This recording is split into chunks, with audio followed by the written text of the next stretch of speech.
ginnaaw bañ leen nuyuwaatee ba noppi xibaar yi dañ koy dooree ak fële bët gànnaaru réew mi ca diwaan buñ naan Sinthiou ba Mambe foofu dañ faa fekk ab néew benn soxna bu wan ci guddi ci benn mbedd mu ñàkk bakkenam jamono ji sax gendarmerie bu Dendori daal dinañ cay ubbi ab enquête néew yóbbu ko ca centre de santé ba nekk ca Kanel mu di ay xibaar yi tukkee ci suñu ndaw la ñu toogal foofule ca Matam di Ali Bandel Niang niñ leen ko doon waxee sànq ñeent fukk ak ñett nit la ñu teg loxo ci Ndakaaru ñoom nag dañ leen di tuumal ni dañoo teewoon lu toll ci ñetti téeméer juróom fukk ci ay doomu aadama seen i at toll diggante fukk ak juróom-ñaar ba ñeent fukk ak ñett di leen métital ci ay bërëb yu ci mel ni Wakam zone B Géejawaay ak Malika jàpp leen ni juróom-benn ci ñoom nag déféré nañ leen ci parquet ba maanaam ñu fas yéene jàkkaarloog procureur bi gendarmerie nationale moom moo teg loxo ñooñu le ginnaaw ba mu leen fekkee Ziguinchor mbir moomu le porte parole bu gendarmerie nationale jàkkaarloo na ceek taskatu xabaar yi moom colonel Pape Diouf dañ ciy déglu Boubacar Diassi ak Lamine Mondian. tàmbali ci càcc bi ñu sàcc ab scooter te borom scooter bi déclaré ji ko gendarmerie. fekk nañ fa scooter boobu nga xam ne dañu ko sàccoon ak yeneen ñetti scooter yoo xamante ne nii dañ leen sàccoon seeni borom déclaré ko ci section de recherche ñu leen di seet fekk nañ fa yi tamit yeneen scooter yoo xamante ne nii dañu ko def ay pièces détachées. gendarme yi ubbi ay enquête yu tax ñu daal di feeñal ay mbir yu xaw a doy waar. ci dëkkuwaay boobu nga xam ne fa la ñu fekk scooter yi ñu sàcc ak yamba bi dañu fa fekk lu tollu fukk ak juróom-ñetti gone yoo xamante ne nii ñu ngi am fukki at ak juróom-ñaar ba jëm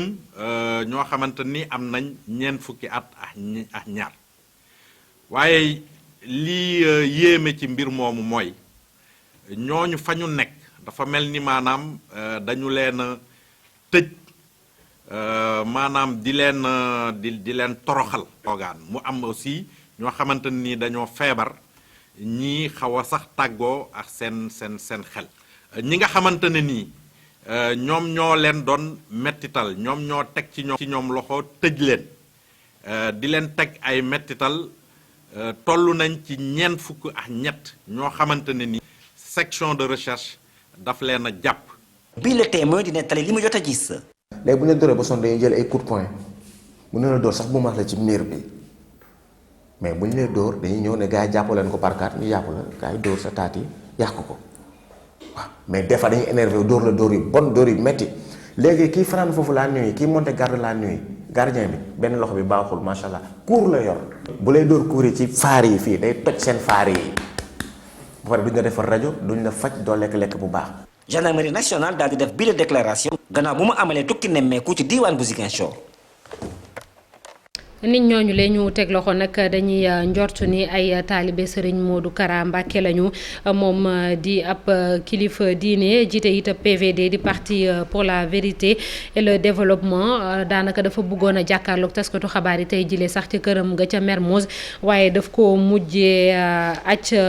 daje boobule maanaam dootul amati. ci wàllum yoon la ñuy des ba léegi ak Souleymane Teliko moom moo jiite UMS di Union des magistrats du Sénégal tey jëlee nag mi ngi xëy fële ca kanamu conseil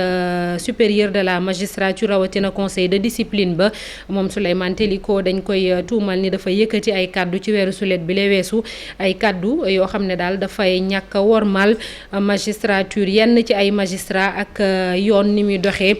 fii ci Sénégal ci boppam dinañ ci dellu si ci yeneen jotaayu xibaar bu ñu noppee bu soobee borom bi Déthié Fall moom xam ngeen ni kon démb ba léegi dañoo tekki ndombol tànkam ci vice présidence bu réew mi nekkatu ko moom mu yëkkati ci ay kaddu nee na nag ginnaaw fukki at ak juróom-benn bi mu àndeek Idrissa Seck ak kaddu mu yëkkati woon ci assemblée nationale aljuma ji weesu moo tax ba ñu jëlee ko ci vice président boobule moom Déthié Fall ne terewul mu ngay jaajëfal Idrissa Seck ak ni mu ko wóoloo ci at yi la weesu mu cay dolli ni musuta taxaw benn yoon di laaj benn poste mu di député ministre wala bu mënti doon ak ci kum mënti doon moom Déthié Fall di ci dolli ni xeexam yëpp ci wàllu wàllum politique du kenn ku dul askanu Sénégal moom moo ko yitteel mu ne ab professionnel la buy ñaq di liggéey boobu ba léegi di jox dig daje nit ñi nee na yàggatul dara loolee tax ba ñu samp ay laaj ndax Déthié Fall ni ñu tekkee ndombol tànkam ci vice-présidence su réew mi du indi yenn ci ay jafe-jafe ci parti boobu léegi ginnaaw ba ñu ñëwee ci wetu Macky Sall ba léegi rawatina ko jiite di Idrissa Seck Pa Fara ñi nga moo ñu ci defal ab jàngat. président muy sama njaboot nañu jàpp ni ñun daal dellu nañu mel ni mburoog soow ba ñu nekkoon. muy mel ni kuy wax ni position parti réew mi leer na naññ képp nag ku bëgg a xëpp ci cereek soow boobu suuf ñu rëq sa ndigg. xam nga tey jeunes yi di dem ci maire bi di jàpp sax ni maire bi ak risques yi fa nekk moo leen gënal toog Sénégal ñooñu il faut ay solutions yu urgentes te à travers tey jii li nga xam ne ñoo ngi koy génne ci xaalis di enrichir ñeneen ñi orienter juste mbir mi ci biir réew mi bayee fii li ñuy lekk orienter jeunes yi ci foofu daa ci sauver 30 000. mu mel ne nag rëq nañu ndiggu ku njëkk kii di vice président bu réew mi tekki nañu ndombal tànkam gannaaw kàddu yu mu yëkkati ci assemblée nationale ndax Déthié Fall fa mu tegoon tànkam ba léegi ci nguur gi dindiwu ko. mënuñu 60 ans d'indépendance tey 60% de nos compatriotes ñu retenir leen ci niveau 1 des besoins de la courbe de Maslow. moom ki nekkoon numéro 2 bu parti réew mi dafa mel ni nekkul à l'aise ci décision Idriss Seck bi wala daal dafa mer luñ ko tabbul ministre waaye lu mu ci mën a doon rek lu nu mel du gulet ci parti réew mi ndax Thierno Bocoum moo njëkkoon génn ci parti bi gannaaw ba ko kenn falul député li ñuy laaj daal mooy décision Idriss Seck bi mu jël dem ànd ak ñii di waa APR ndax li nu mel dina ko jural jàmm ci partem bi. jërëjëf Pa Fara ñi nga dañuy des ci wàllum politique ba léegi ak leader yu Benno Bokk Yaakaar fare fële ca département bu Dagana ñoom nag la ñuy rafetlu mooy tabb gi ñu tabb Omar Sarr mu nekk jëwriñ moom it léegi di ànd ak président Macky Sall ginnaaw ba ñu dajeek njiitu réew mi ñoom leader yooyu lee am nañu beneen ndaje bu ñu def ak seeni militant ñu woo leen ñoom ñëpp nag ñu bàyyi xiiroog ŋaayoo gi te ci jublu ci li yitteel département bu Dagana rawatina wàllum mbay mi wàllum napp gi ak wàllum sàmm gi dañ ciy déglu Abdou Khadre Ndiaye moom di maire bu Gaye moom moo wax ci seen tur ci micro Ousseynou Diop ak Habib Seck. ak lépp lu mën a am nañu xam ne président dafa appeler à l'ouverture am ay doomu Sénégal ñu yaakaar ni dañ ñoo war a fekk si dañ ñoo war a wàlli si dañ ñoo war a dolli si ndax ku am 70%. ñeneen ñi di werante ñi naan am nañ 5 ak 6% boo ñëwee da nga fay dolli ca la nga fa fekkoon mais du yow yaa yor doole ji du yow yaa yor majorité bi. loolu doomu Sénégal yooyu ko def wàcc seen rëy wàcc seen daraja wàcc seen ay mbubu ñëw fekk ci président de la république jël ay responsabilités jox leen ko au niveau national dañ leen di wax bisimila. mu gën a bàyyi xel département Dagana gën a bàyyi xel population yi parce que dañu nekk ci territoire u bay ci territoire u napp ci territoire u sàmm ci territoire am ay xale yu war a liggéey am ay jigéen yu ñu war a renforcer am ay projets structurants yu ñu war a indi ñu war a nekk le grenier du Sénégal. vote budget yi mu ngay woy ba léegi ca assemblée nationale tey jëlee ci suba jëwriñ bi ñu dénk wàllum ndox ak assainissement moom mooy jàkkaarloog député yi waaye jàppaleen ni moom jëlagul kàddu jamono ji député yi ñoom ñooy waxte bokk na ci ponk yi ñu yëkkati ñàkkum ndox mu tar mi ñu nemmeeku ci ay quartiers yu bëri yu nekk fii ci Ndakaaru ak it ci biir réew mi du ñàkk dinañ ci ànd ak Cheikh Diop ma ñu fa teewal ci kanam tuuti démb moom jàppaleen ni député yi voté nañu budget ministre de la culture ak communication maanaam ki ñu dénk cosaan ak aada ci réew mi toll na daanaka ci 4.4 milliards ak lu teg Abdoulaye Diop di ci wax ni lu yàggul dara dinañ jëmmal code de la presse bu bees bi moom dañ ko ciy déglu Abdoulaye Diop ci micro yi bu Diouf. projet yoo xam ne ñu ngi fi woon buy projet Dakar Almadi Gorée Almadi boo xam ne depuis 97 la ñuy lancé woon marché bi. benn architecte moo ko gagné woon ci concours international boo xam ne amoon na plus de 800 participants ku ko gagné woon mooy Di Blasi tey gis nañu ne les derniers travaux jeex nañu te bu soobee yàlla suba 17h dinañ présenter projet finalisé yi chiffré au président de la République gis nañu tam am nañu ambition pour que déwén 2021 ñu commencé liggéey bi ndax seen xoolee ci dotation bi déjà libéré nañu doy xam nga nit ci dëkk ci réew nit ku nekk da nga xam foo mën a yem lan mooy sa aptitude lan moo la war loolu moo la waru pour nommer benn directeur général loolu loi bi président de la République la ko may. code de la presse bi tam ñu ngi ci taxaw bu baax xam ngeen ne carte de la presse bi moom maanaam échantillon bi pare na nit yi commencé nañu inscrire pour que ñu mun a définir ñëpp ñoo xam ne ñu ngi yëngatu ci biir presse ñu xam ne ku nekk lan mooy sa rôle lan mooy sa prérogative. ministre Abdoulaye Diop doon wax it ci directeur général bu RTS di radio diffusion télévision bu Sénégal bi yenn député jàpp ni dafa àllatere te dafa war a dem mu tontu ci loolu ñu jublu ci mbas meek tolluwaayam fii ci réew mi ci tey jile bilan bi ñu génne mooy juróom-ñaari téeméer ak ñaar fukk ak ñaar ci ay test yu ñu def fukk ak ñeent yi ñoo ci positif juróom yi di ay cas contact juróom-ñeenti cas communautaire cas importé moom amul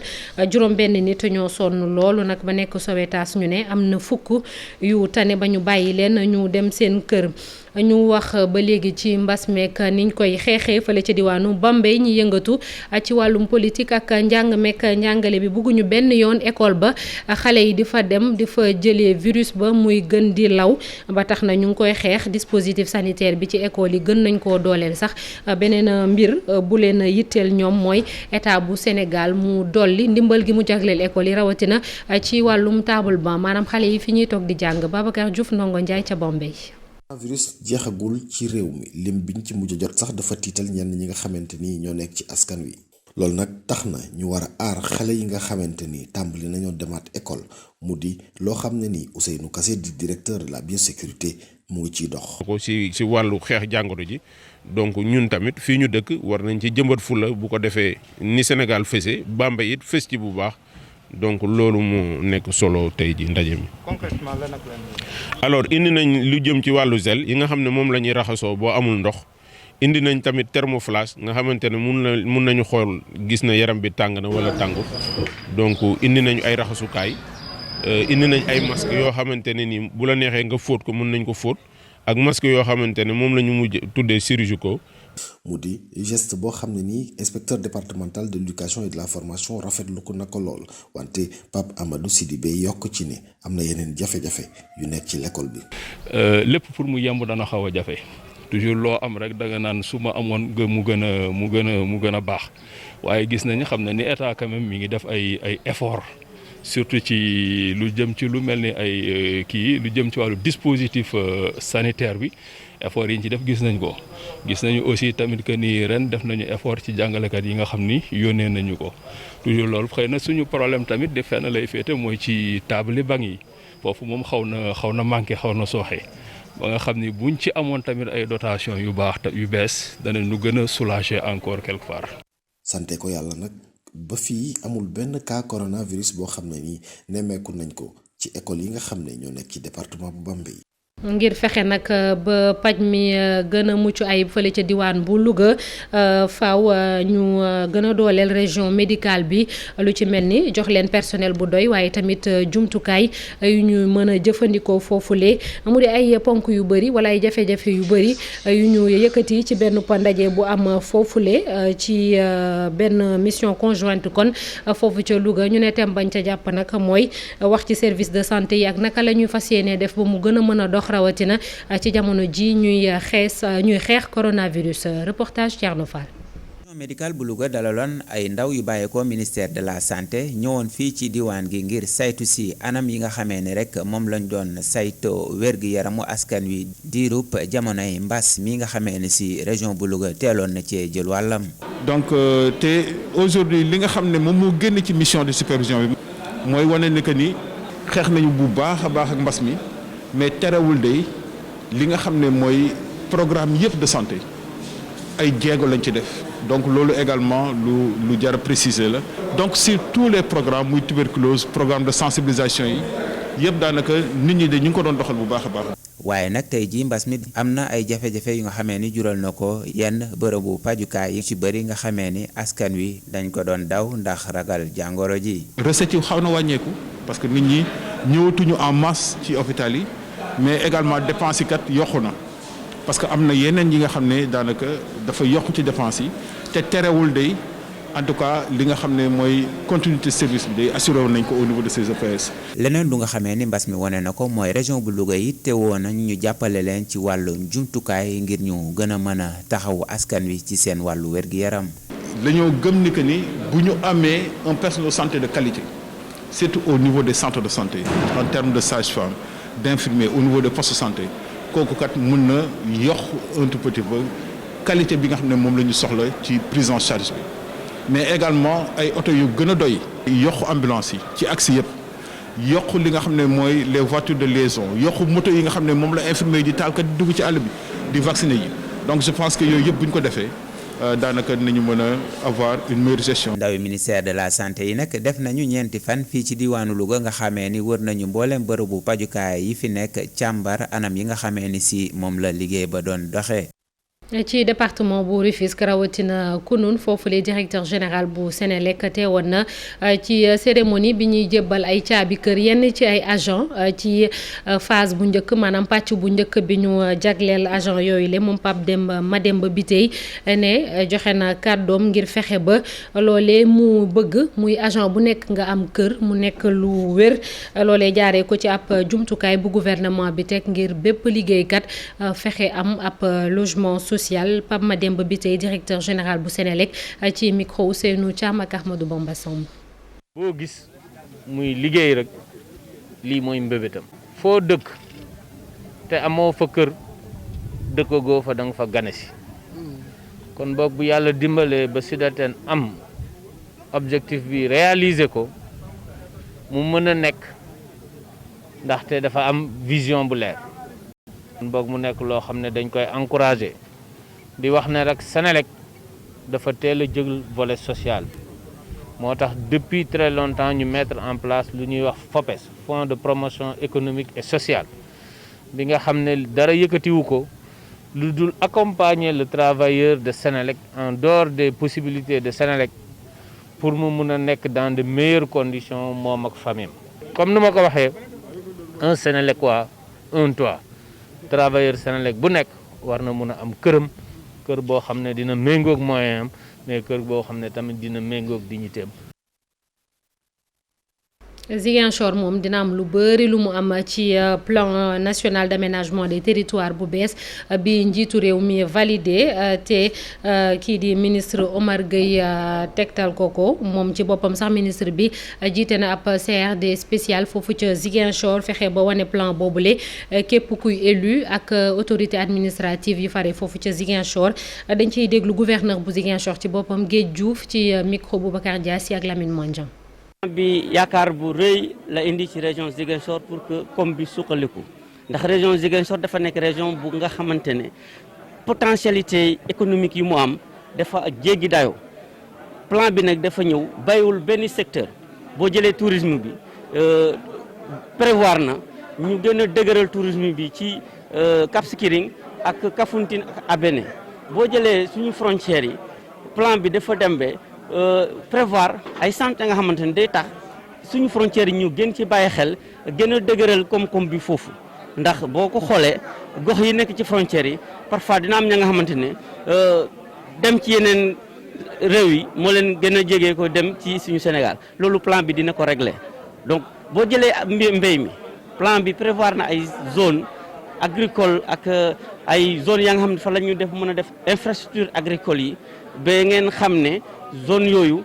dara dootul fa mën a defati lu dul li nga xamante ne foofu mooy mbiru mbéy mi te dootuñu bàyyeti dag kenn ñëw fii ci région bi di doxal projet bu fekkee ne projet boobu méngoowul ak li nga xamante ne moom la ñu tëgg ci plan national d'aménagement et développement des territoires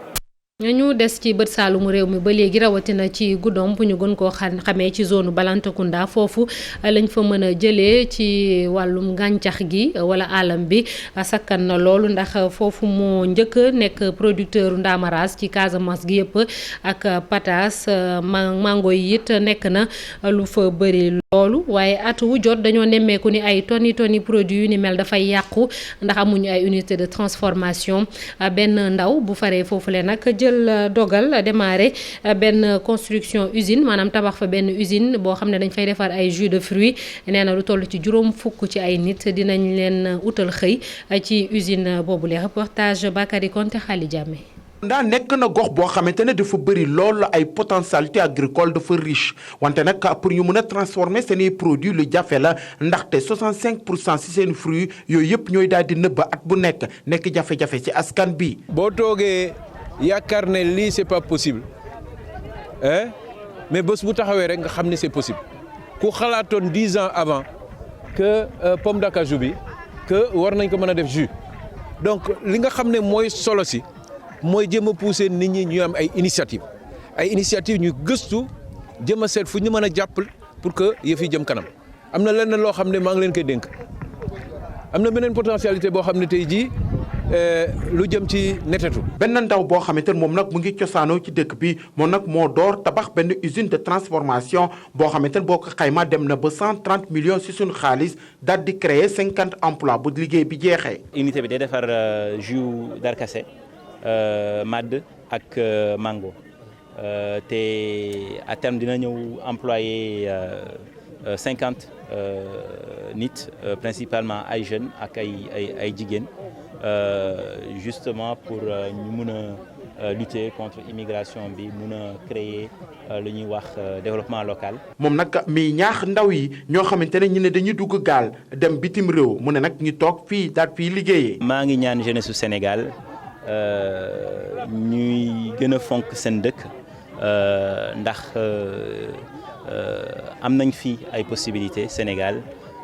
réewum possibilité la. xeer bu njëkk bi teg nañ ko loolu nag pour door tabax usine bu transformation bi ci Bakonding ci commune bu Djibanaar foofu ci Balantacounda ñu ne nag liggéey yi dinañ ko amal ci 3 weer. ci wàllum koom ba léegi ak li koy suqali ay mbootaayu jigéen ni ñuy faral di nemmeeku mooy bëri nañu ay pexe ngir fexe ba dajale koom-koom di ko denc lu ci mel ni ay natt yu ñuy def li ñuy duppee ay leket wala teg-teggi wala ñaari loxo waaye seetlu gi it mooy xaalis bu bëri boobule bés bu ñëwee ci seenub loxo day dugg ci ay or wala sax nag ñu koy solo wala di ko yàq ci ay xew moo ne mënoon naa dugg feneen ci gis-gisu SYCODEV di ab association bu yëngatu ci wàllum citoyenneté ak développement lu ci mel ni wàllum prise en charge médicale maanaam jigéen ñu xool naka la ñuy def ba faju ñu leen di jox conseil ne ñuy bindu ci ay mutuelle de santé ngir seeni jafe-jafe ci wàllum wér-gu-yaram mën a jeex Ibrahima Diame Faligay ca Kaolack.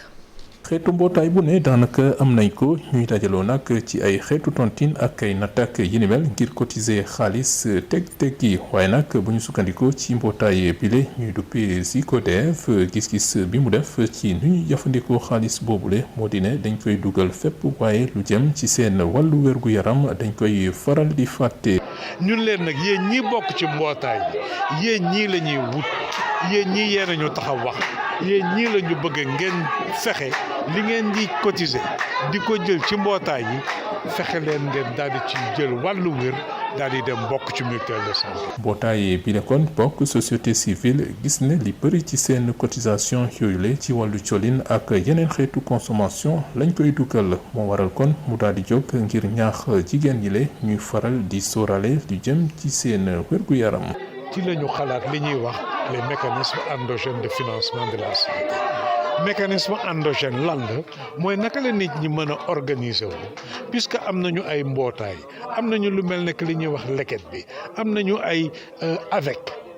avec yooyu mbootaay yooyu leget yooyu dañuy dajale xaalis bu bëri mais xaalis boobu lu ci ëpp ci wàllu consommation la jëm ci wàllu lekk lay dem ci wàllu solo ñu ne nañu fexe ñaax ñooñu daal leen ni xaalis bii nga xam ne moom ngeen jël ci seen cotisation avec bi 50 000 bi génne leen ci 3 500 yoo xam ne mun ngeen ko féetale ci affaire paj ci affaire wërgu yaram. ci quartier abattoir Ndangaan le directeur exécutif daal di dajeek mbootaayu jigéen yi leen ak waa SEMU ngir ñu waxtaanee ay mécanisme yu nga xamante ne daañu mën a sóoraale kon lu jëm ci seen wér-gu-yaram. ab mbootaay bu centre haute étude de défense et de sécurité di woyal ba léegi di amal tournée ci biir réew mi bi la yoon ñu nga woon ca diwaanu Kolda ngir waxtaanee ci lépp loo xam ne mën na gàllankoor wàllum jàmm ak kaaraange rawatina ci Afrique sow jant bi la yoon it askan wi jël nañu taataan nañu kon bokk seenub xalaat ci liggéey boobule Abdoulaye Diallo. ab diwaan Carrefour ngir ni mu bokkee ay frontières ak ay réew yi dend ak Sénégal boobu situation tax na wàllu kaaraange gu doy am fi solo lool moo waral mu am ab mission bi fi jaar ngir taataan soxla askan wi ci wàllu kaaraange. dafa gis ni dafa amoon ay kuréel yu bari yu doon liggéey ci wàllum kaaraange mu gis ni ku ci nekk li muy liggéey dafa war a topp benn yoon pour que kaaraange réew mi ñu mun ko def ci anam yu wóor moo tax mu ne dafa bëgg a mettre en cohérence maanaam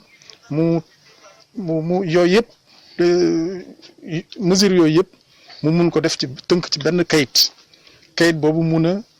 wax kuréel yooyu yëpp li ñuy def moo tax mu yónni ñu ne ñu bu leen toog rek ci bureau yi pour bind loolu dem leen ci askan bi ngeen taataan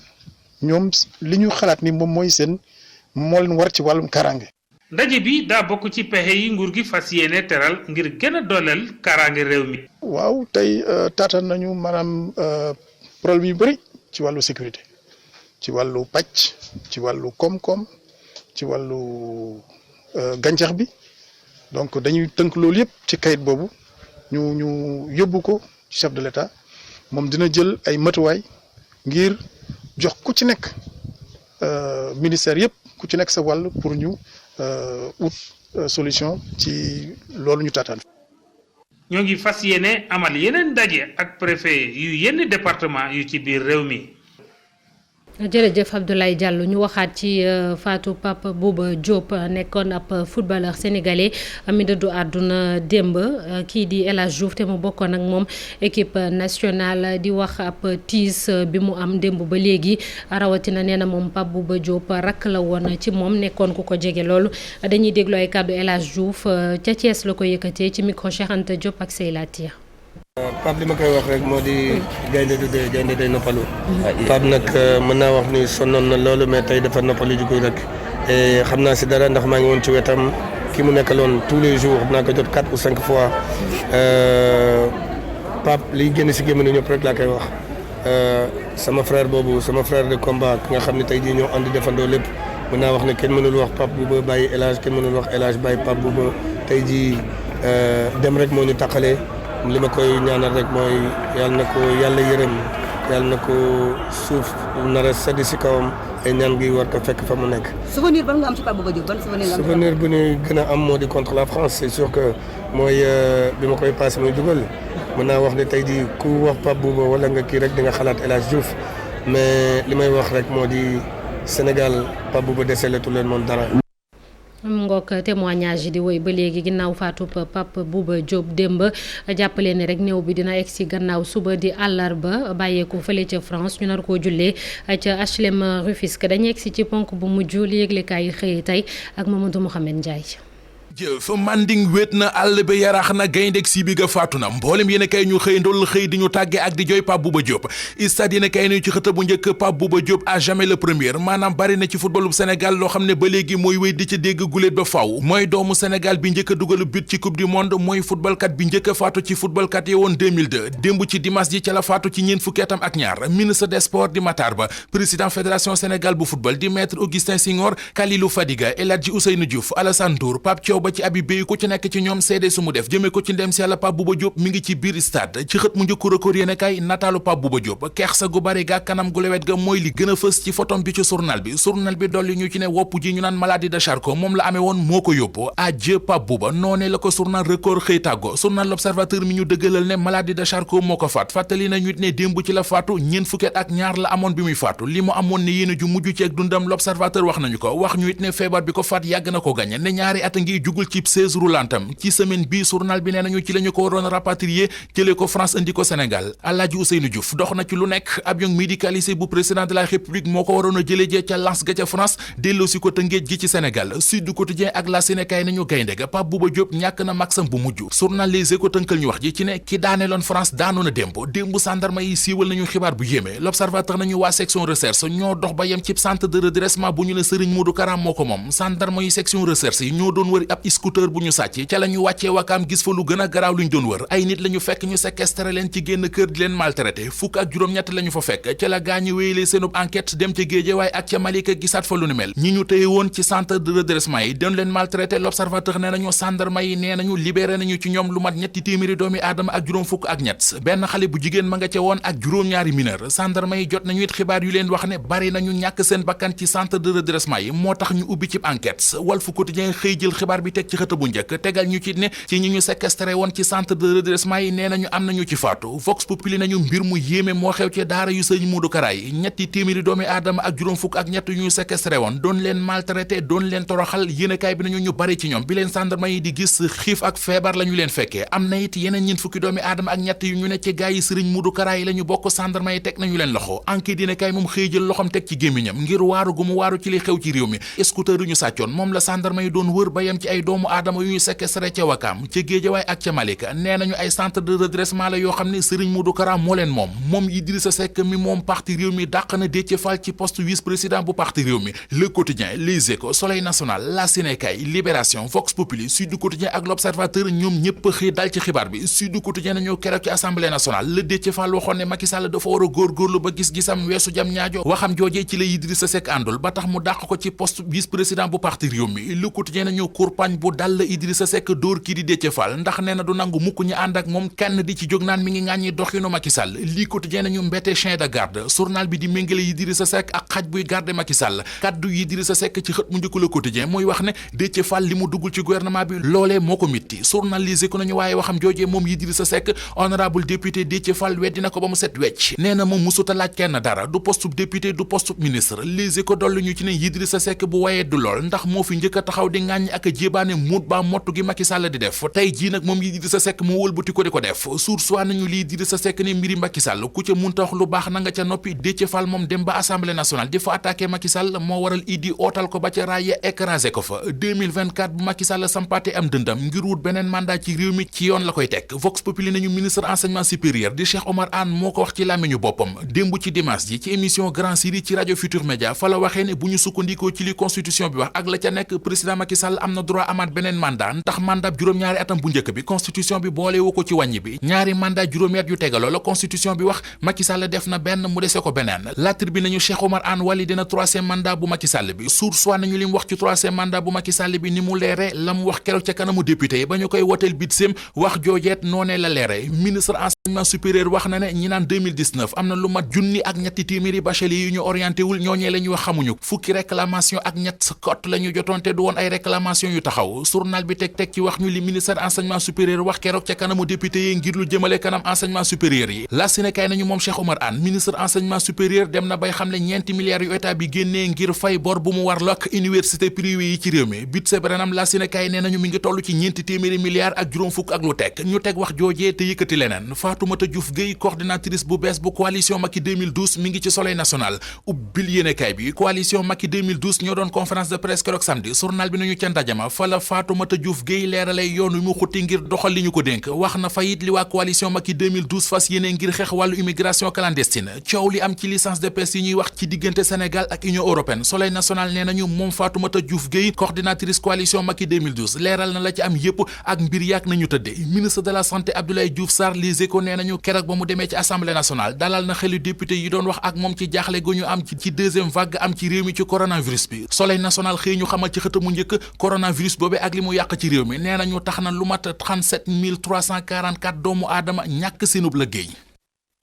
ko gërëm ko moom Mamadou Mohamed Ndiaye. ci kanam tuuti li xew ci biir internet bi incha allah Mamadou Ndiaye ak mairie bay du ñàkk hommage maanaam sargal yi jëm ci Pape Bouba Diop moo ci gën a fës. Mamadou Ndiaye maa ngi lay nuyu di la ziar. maa ngi lay fay soxna Naata di nuyu téléspectateurs yi ak internautes yi wax nga ko tey dinañ réserver pàcc bu yaatu ci génn àdduna Pape Bouba Diop surtout hommage bi nga xamante ni internautes yi def nañ ko ñi ñu xam ak ñi ñu xamul ñëpp posté seen ay message di jaale Sénégal mais surtout monde football bi nga xamante ni ñoo perte kii nga xamante ni légende la désormais ci footballu Sénégal. incha allah ci kanam tuuti lay doon li xew ci biir internet bi mbokk yi jërë ngeen jëf ci ànd beeg télévision Futurs Médias 19h30 incha allah dinañ leen.